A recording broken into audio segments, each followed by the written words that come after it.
Eucaristia é ação de graças.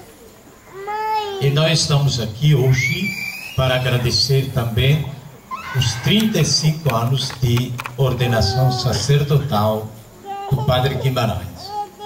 Eu queria sugerir só alguns pensamentos que nos ajudem a viver esse momento dentro dessa dimensão de ação de graças, de agradecimento a Deus, mas também que nos ajudem a crescer na fé. Primeiro vem das leituras. Elas colocam ao centro, se vocês olham, com uma clareza, mas também com uma força, direi, plástica, a figura de Jesus. Até o Evangelho de Lucas. Interessante que esse episódio em que Jesus pergunta o que o povo diz dele se repete nos 3 evangelhos de Mateus, de Marcos e de Lucas. E Jesus mesmo provoca no caminho para Cesareia de Filipe, em Mateus, e aqui quase como se fossem separados no retiro, quase recolhidos, Jesus com os seus discípulos. O povo, o que diz de mim? E ali a resposta. Alguém pensa que é João Batista, outros Elias, ou algum dos profetas que ressuscitou. Mas Jesus aperta. E vocês, o que pensam de mim? Olha como interessante essa pergunta que Jesus faz diretamente a quem escolheu segui-lo. Vocês, o que pensam de mim? É nesse momento que, nos 3 evangelhos, Pedro toma a parte dos outros e responde. Hoje diz, tu és o Cristo, quer dizer, o Messias, o ungido de Deus, aquele que Deus mandou no meio dos homens, Filho de Deus. Lá em Mateus diz, tu és o Salvador, Redentor. De qualquer forma, Pedro recolhe o pensamento dos apóstolos e faz aquela que é a grande profissão de fé na figura de Jesus, na pessoa de Jesus, na centralidade da vida de Jesus para os apóstolos. E logo depois, se vocês olham, Jesus responde e une a sua missão que ele reconhece de ungido de Messias, mas também o anúncio da paixão da sua morte. Isso nos ajuda a entender também o que Paulo, escrevendo aos Gálatas, destaca. Vocês são filhos de Deus pela fé em Cristo Jesus. É pela sua morte, pela fé nele, que nós e vocês, diz Paulo aos Gálatas, vocês se tornaram filhos de Deus. Isso é central. Em Jesus nós somos filhos do Pai, co-herdeiro dele, da promessa feita a Abraão e a toda a sua descendência. Por isso, como é importante para Paulo, não existe mais nem branco nem preto, nem novo nem velho, nem grego nem hebreu, nem escravo nem livre, nem homem nem mulher. O que vale é que nós somos um em Cristo Jesus. Olha como Paulo retoma essa centralidade de Cristo Jesus na nossa vida. E essa pergunta, eu acho que é para cada um de nós. Cada um de nós, afinal, na vida, e a vida depende dessa pergunta e desta resposta que nós damos a Cristo Jesus. Quem é Ele para nós? É realmente o Filho de Deus? É realmente, como nós celebramos nesse ano, a porta de acesso ao Pai, e através do qual o Pai nos comunica? É quem Jesus para nós? Se é qualquer pessoa, nós estamos longe de entender realmente o que Jesus veio fazer como Filho de Deus no meio de nós. E é claro que nós entendemos ainda mais a vocação, a vida sacerdotal, a vida religiosa, a partir dessa resposta que nós damos a Jesus. Afinal, até Guimarães custou muito a dar essa resposta, porque entrou bem novinho. Me lembro que contava, se lembra naquela viagem para Juazeiro, entrou bem novinho no seminário, quando Dom Freire era reitor do seminário, mas depois saiu, foi lá para Rio de Janeiro, foi fazer tantas coisas, só veio depois de tanto tempo escolher aquela voz entre tantas propostas e dar uma resposta.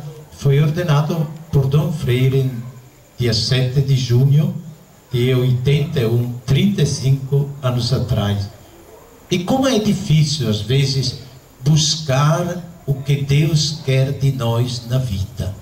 Às vezes é tão fácil, às vezes uma pessoa vai caminhando, tentando de descobrir, porque ele foi não somente vigário aqui, sobretudo por uma pastoral da juventude, mas foi para Alexandria, depois voltou, foi para a Europa, se lembra? Foi para Recife, eu fui substituir ele no 84, esperando que voltasse da Itália, depois se empelagou no Recife até 87, né? Quando substituiu lá Alexandria, depois veio para cá. Mas olhe como uma pessoa busca,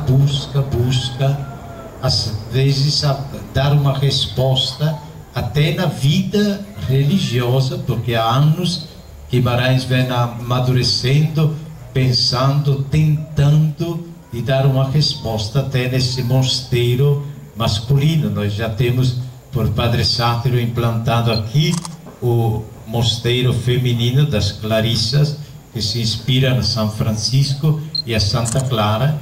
E lembro ainda naquela viagem de São Paulo, se lembra quantas vezes você falava nessa vocação de São Bento? E agora tenta. E aqui eu gostaria de dizer que para Deus um dia é como 1000 anos. Às vezes nós temos muita pressa, mas eu lembro com muita clareza um bispo que faleceu há 51 anos lá em Khartoum, no Sudão, na África, bispo que fez um grande projeto de evangelização da África e morreu sozinho lá em Khartoum há 51 anos, consumido pelas febre da malária. Depois dele, da morte, começou a congregação dos combonianos, mas ele dizia a quem estava perto dele: se lembrem que as coisas de Deus nascem todas à sombra da cruz. Eu nunca esqueci quando parei em cima da cova dele, visitando anos atrás a África, nunca esqueci essa frase aqui.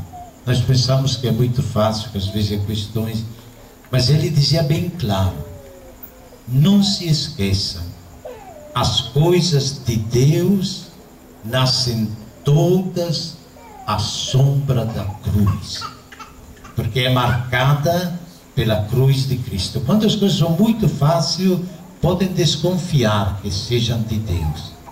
Quando as coisas às vezes exigem lágrimas, exigem sacrifícios, às vezes humilhações, às vezes aparentes derrotas, se lembre que as coisas de Deus nascem todas à sombra da cruz. Por isso, nunca nós temos que desanimar na igreja, menos que menos na nossa resposta a Deus.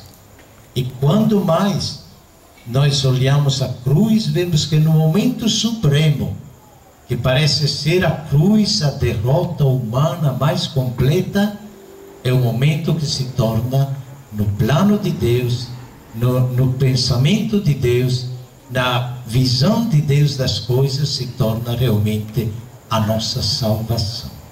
Nós fomos salvos, como dizia Paulo na carta aos Gálatas, no momento em que realmente somos realmente diante da falência do plano humano de Jesus, porque morre numa cruz. E a cruz era naquela época a humilhação mais forte, porque só era morto na cruz quem era escravo, quem não tinha nenhuma dignidade, Pense São Paulo, que a um certo ponto morre, mas não pode ser colocado na cruz, porque é cidadão romano. Por isso, não se esqueça, as coisas de Deus nascem todas à sombra da cruz. E quando nós a irrigamos com as nossas lágrimas, com o sacrifício da nossa vida, é sinal de perspectiva que está no plano de Deus. Por isso, somos felizes hoje de desejar a Padre Guimarães, que completa 35 anos de sua vida sacerdotal, que continue firme nesta busca de Deus, da vontade de Deus na sua vida, e não tenha medo. Se são coisas de Deus, seguramente irão florescer. Por isso, desejamos a Guimarães, como agradecemos no altar pelos seus 35 anos de sacerdócio, desejamos que continue firme e fiel ao Senhor, aquele que sempre permanece fiel, e que encontre, como dizia na profecia de Zacarias, aquela fonte, esse a bênção de Deus, quando o Espírito de Deus desce, busca de bênção e de oração, busque aquela fonte com que terminava e faz realmente sinal de purificação, de santificação, de ablução, para que possa realmente. Desejamos a Padre Guimarães que continue a sua caminhada de sacerdote e que todos nós o acompanhamos com a nossa oração para que a sua vida sacerdotal seja a resposta que Deus quer para os dias de hoje e seja, sobretudo, uma resposta fiel ao chamado de Deus. Há muitos anos, Guimarães.